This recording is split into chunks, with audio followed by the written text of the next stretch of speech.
Hello everyone, welcome to today's DevOps with Legacy Applications webcast. My name is Sebastian Schmidt. I work for Dell EMC in Germany as an advisory specialist. And today I want to talk to you about what I do with a lot of companies in Germany that want to utilize agile, continuous deployment, and all the benefits that come with technologies like containers and platform as a service. But specifically everything around that DevOps culture, how they utilize that and build on that for their classic legacy applications that they have today. So all those things that are built on traditional databases, built as monolithic systems in traditional ways.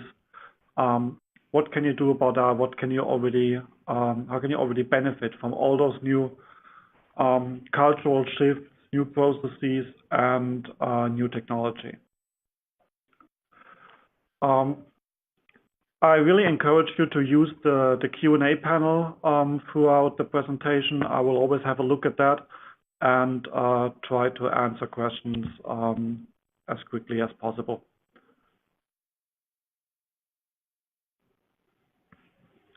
So what's the main driver here?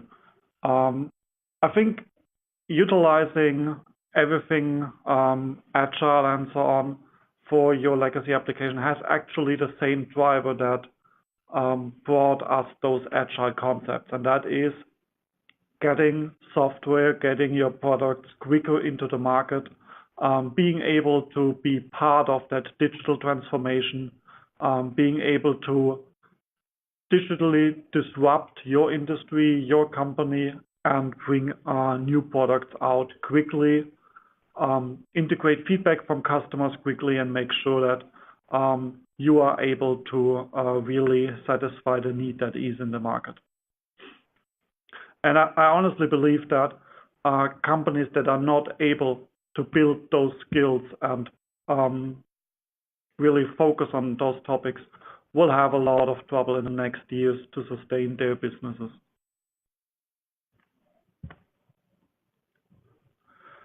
So the quick question everywhere is, what do I have to do? How can I accelerate this journey to a digital business? What are the key factors that I have to look out? How do I build the right teams? How do I build the right technology?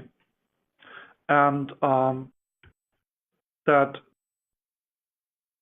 becomes so extremely relevant in IT and for software development because, and this is based on predictions from Gartner, by 2020, most of the applications, most of the software that will be used to drive this digital business are actually built in-house.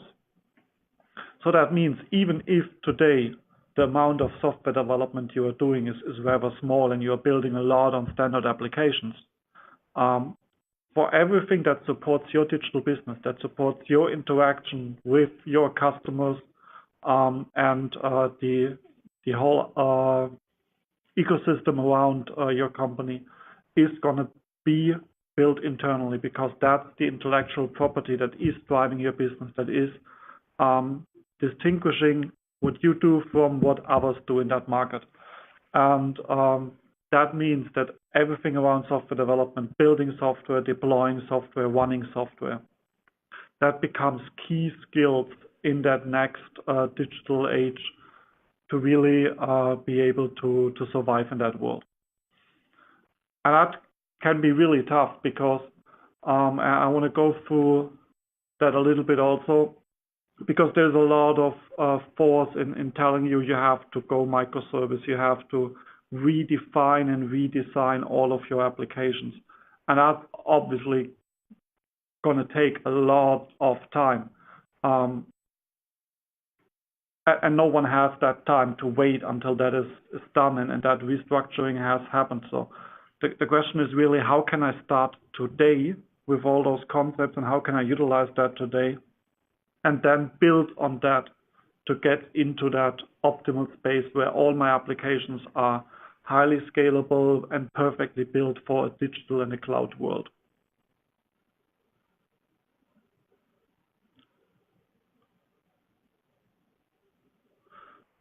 So what is actually this agile concept? The idea is that in very fast cycles with a lot of feedback from all different stakeholders, you are iterating your product. So it's not this classical waterfall model where you try to come up with a complete product roadmap and then step by step develop that, test that, bring that into the market, and then you only get feedback after months or years. So the idea is really you want to be quick, you want to iterate quickly, and you want to have continuous improvements, continuous feedback cycles on a daily or a weekly basis with customers, with all stakeholders. And obviously, the smaller the set of functionality, the smaller the product is, the easier this is to achieve. So going to new software architectures and bringing in new ideas here can help a lot. But these concepts also work with a lot of classical software products, with a lot of standard software that is out there. And the idea is not only to do your software development like that, but that's also how you want to operate your software. You want to be able to really quickly pick up those changes, bring them into production. And that means you really have to bring everyone together. So it's not only about developers becoming agile, it's about your operations becoming agile, it's about the business becoming agile. So that also means the business owners, the people driving those initiatives, they have to be able to adapt to those agile changes. You can't anymore plan what's going to be in that product for the next 6 months. You have to be step by step able to iterate over that and accept that you maybe change your direction completely to address a new market, to go into a new direction. So that really requires everyone to come together. And that's really what I would say is the idea behind DevOps. So just quickly see that. Okay. So DevOps is really about bringing developers and operations together. And I think actually it should be called BizDevOps, because if business is not drawing in on that same ideas, going along that same path, it's very unlikely that your DevOps concept actually will stick and will be successful. So it has to be the business, all stakeholders, all sponsors, all budgets. It has to be the developers and how software is being developed, and it has to be how it's operated, brought to market. All of those things have to work together to really enable such agile speed. And obviously that's culture. That's a lot of things that you have to change on how you do something. And like every culture change, this is driving technology change. Plus, there's a lot of new technology out there that is driving this culture change. So this is a circle of technology and culture that enables you to be so agile and move quickly forward. But quick and agile, that's one side. On the other side, and that's especially if you're on the side of operations, you might ask, so how do I get that into a stable operations concept? Because yes, we have to integrate those changes. We have to be quickly to the market. We have to be able to adapt to whatever is needed. But there also has to be some way how everything that is out there and that customers are using is stable, is always there, really works. And that's where technology actually brings in a really, really big part. So let's look at that technology side. Just quickly on that. So it's really that whole cycle from planning to coding, building, testing, releasing on the development side, and then moving over to deploying it, operating it, monitoring. That really has to be a cycle for operations to also feed their changes, their ideas into the development again.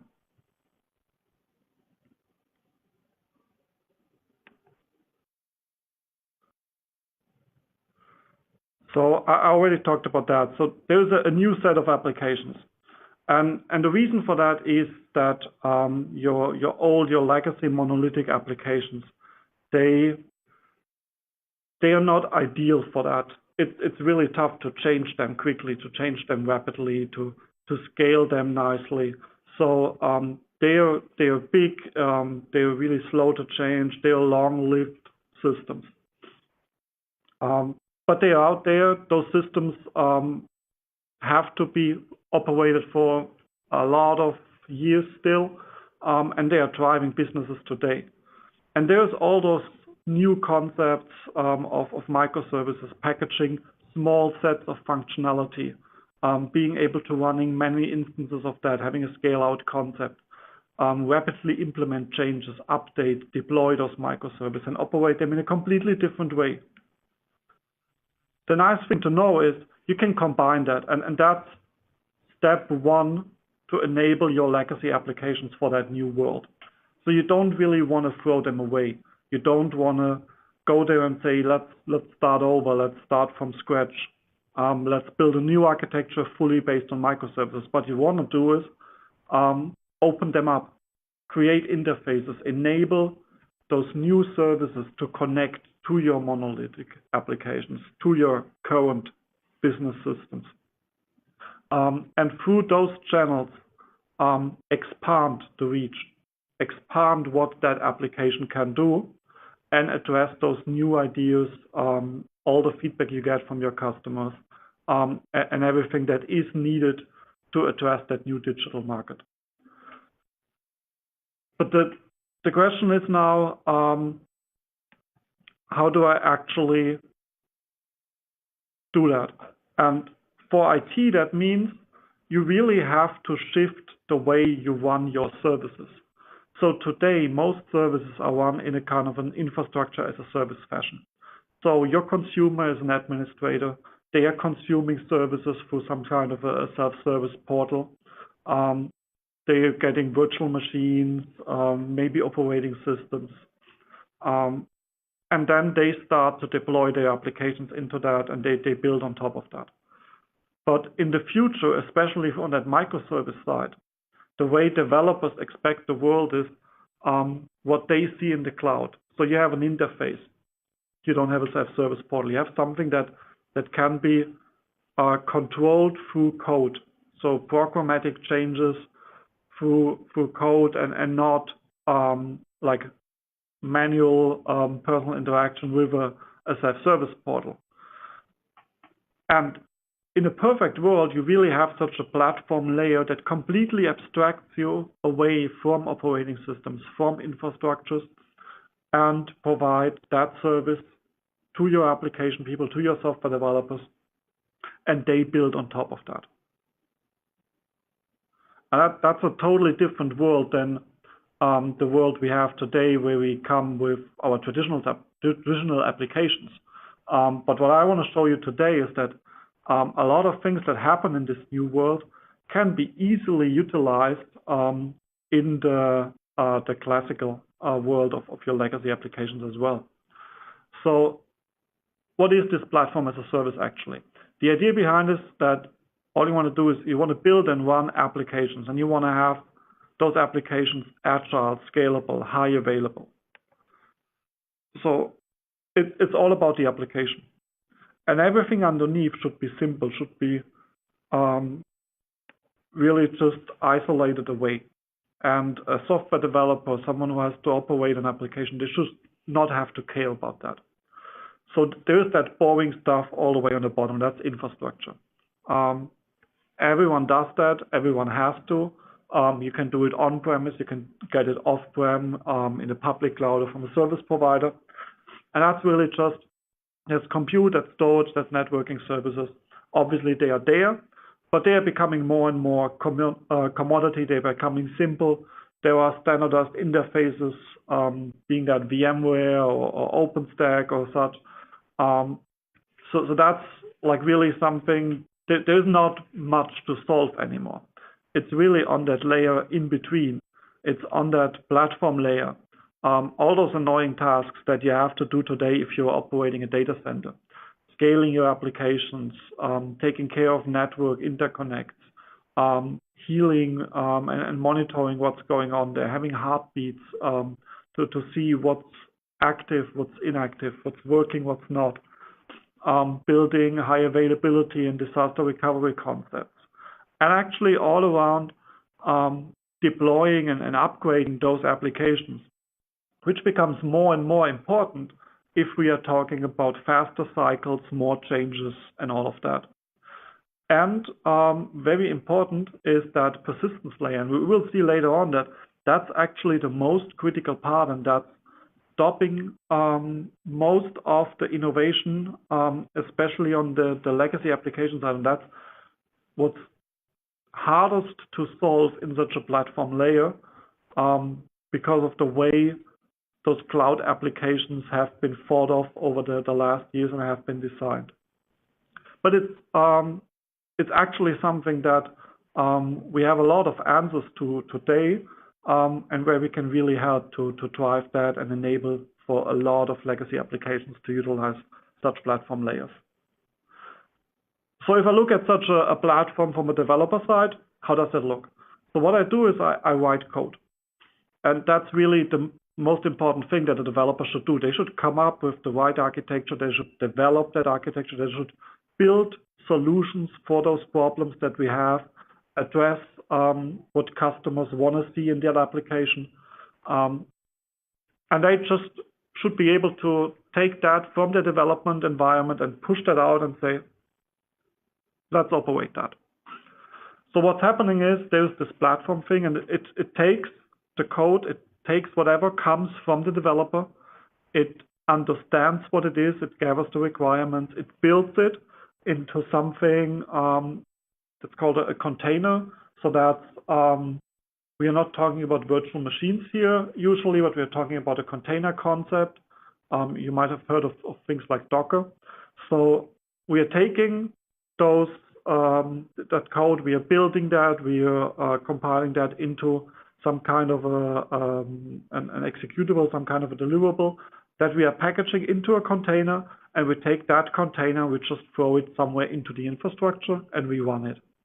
And there's obviously a lot of things happening there, like monitoring and the scaling, like scheduling where it has to run, brokerage decisions for on-premise, off-premise, and all of those things should happen in that platform. And that's also where it already becomes obvious that this is actually the same thing we want to have for any kind of application. That's the same thing we want to have for our legacy applications, and not only in that new world. No one wants to have this gap between having some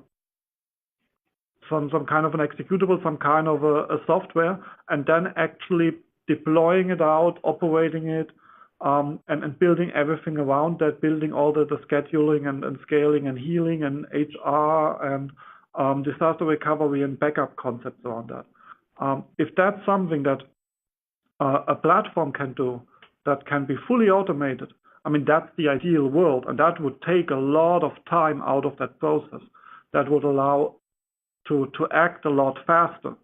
And that's really what I want to show you today, how you can actually achieve that today. So what's that big difference between applications?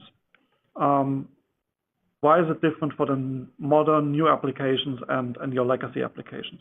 And that microservice architecture is one part. So that makes it small, that makes it easy to handle. It has defined interfaces.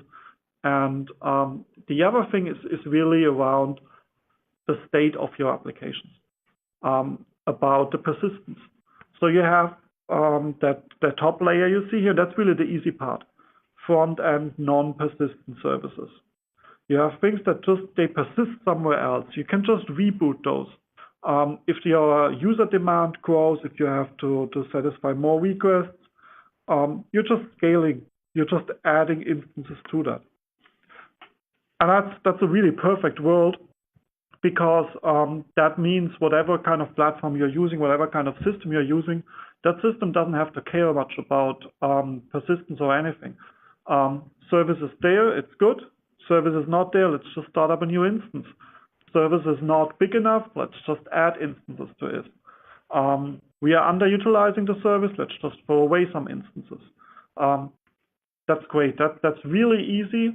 And if your application is built like that, if you have such things like any kind of front-end services, web portals, or anything, you're most likely already doing that or considering to do that. And I see that in a lot of companies that this is been done today with things like Docker or Mesos, with Kubernetes or Cloud Foundry, because that's just fairly super easy.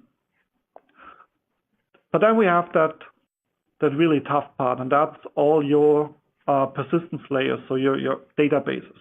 There's the scale out side, and they are leaning more towards that approach. That's already a little easier because you also have those scale out concepts. You can just add instances to grow. You can take away instances again. So you have this elasticity to grow and shrink the way you need it. But you also have your really classical scale up applications, your SQLs, your Oracle, and all of that, that make that all a little harder.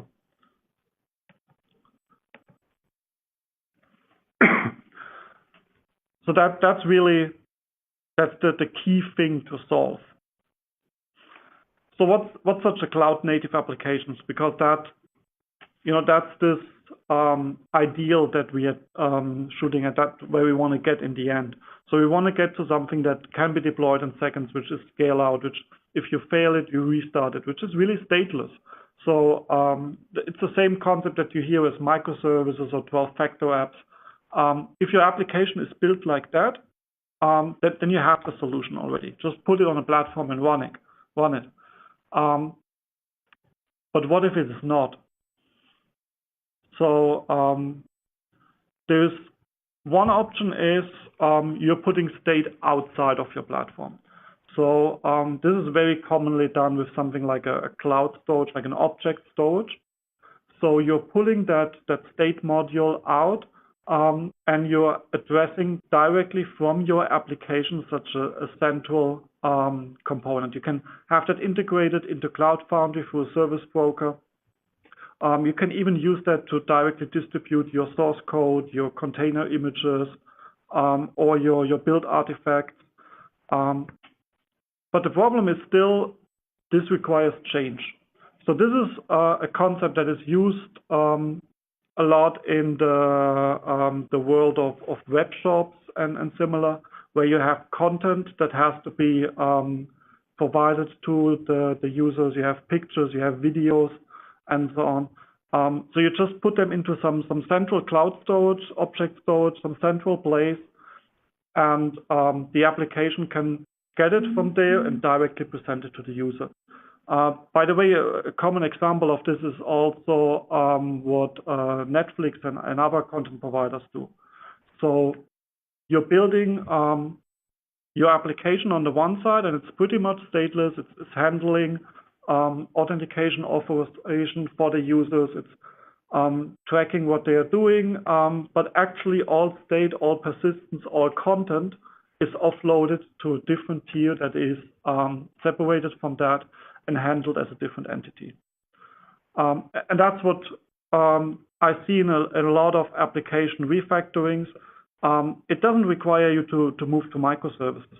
It does not require you to completely change the way you develop your applications today, but it still allows you to utilize some of those modern benefits, make your applications more stateless, step by step, get to that point where they are stateless, and then utilize common platform services for your applications. But it requires a redesign. And I promised you I have a solution that you can use on your legacy applications today.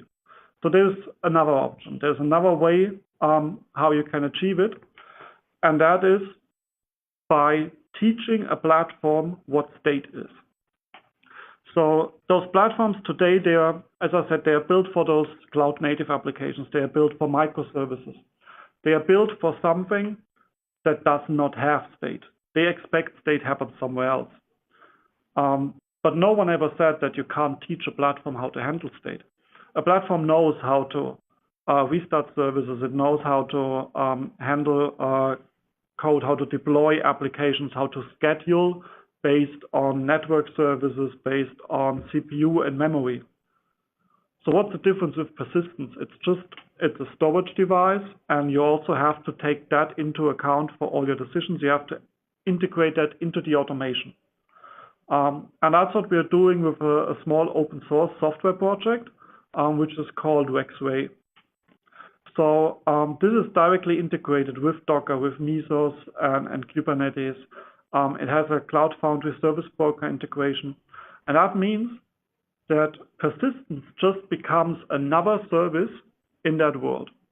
And wherever you need persistence as a developer for your applications, you can just book that in as one other resource, just like you decide on your CPU cycles, on the memory reservations you need, on the network services, like how many IPs, which interconnects, which ports are needed. And persistence is just one more service.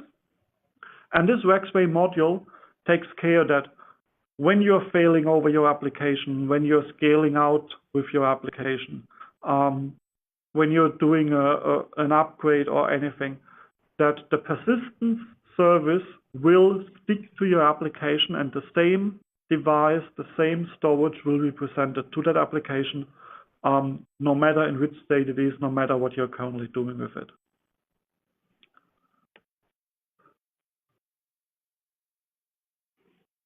A big challenge with that is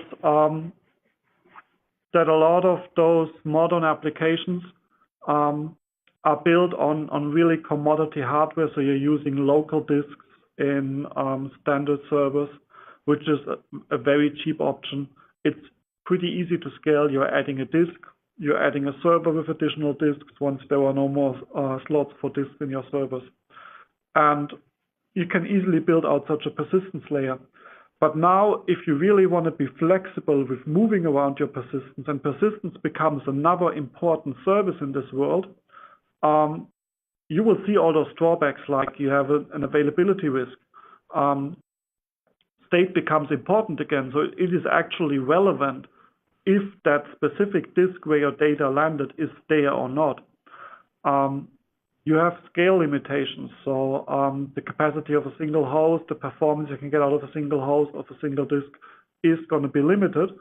And if several parts of your application have to access this specific piece of data, that might actually create some problems once you have to scale out. So what you need is, and that's a common concept in today's world, is some kind of shared storage. You need shared infrastructure services, and you need scale-out infrastructure services on every level. This is common sense on the compute side. You want to get equal utilization of your compute resources. You want to get equal utilization of all your servers.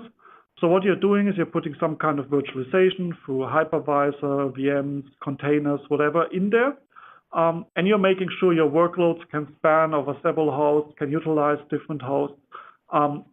You can put more than just one application on a host. And with that, you're creating equal utilization, and you can just scale out by adding another host because you virtualized and you abstracted that away. So on the storage side, what we're proposing is do the same thing. So take those hosts, take those local disks, put a software-based scale-out storage layer over them, aggregate all your resources into one pool, into one API, one way to control that, and you can even run that co-located with your workload, so with compute, with network, with everything on the same service.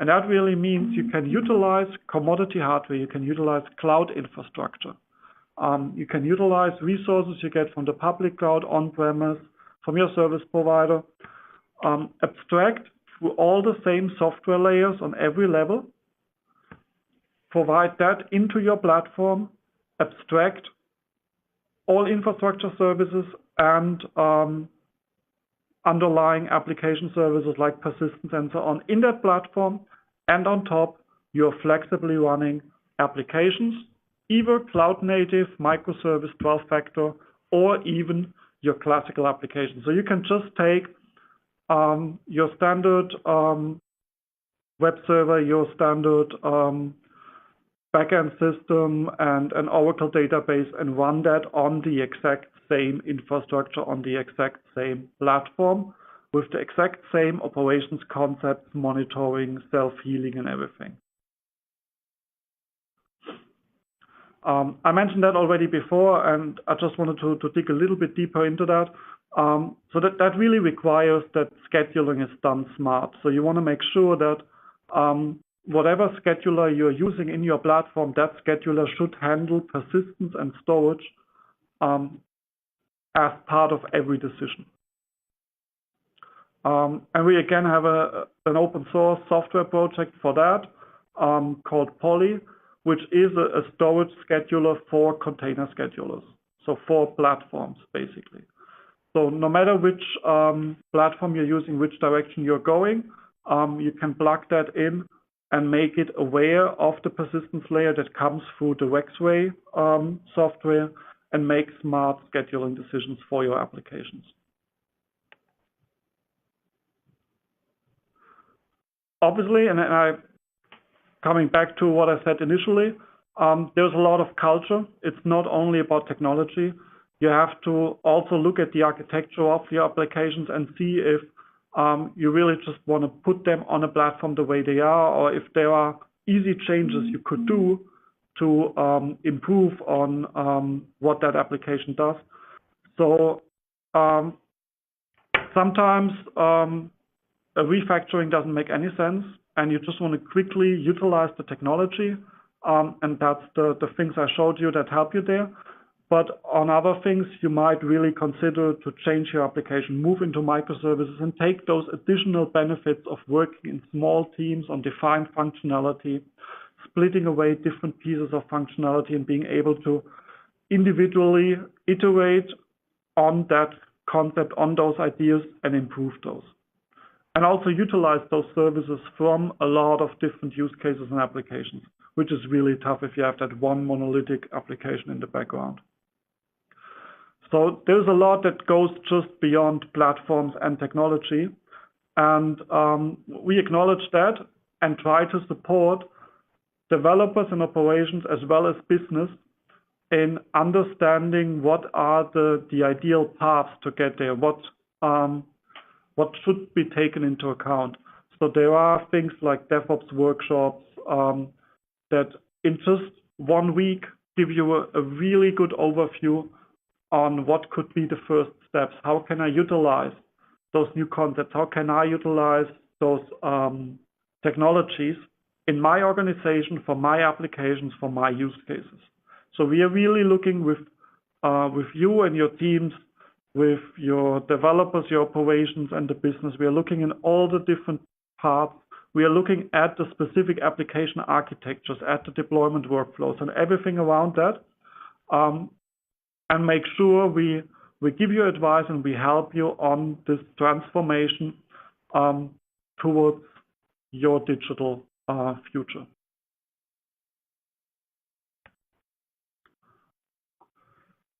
So that's the things I wanted to present today, and I hope it was interesting.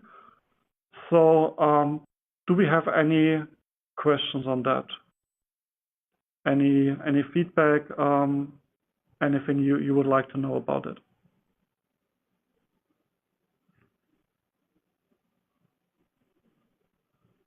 Okay, I'm not seeing any questions or anything coming up today.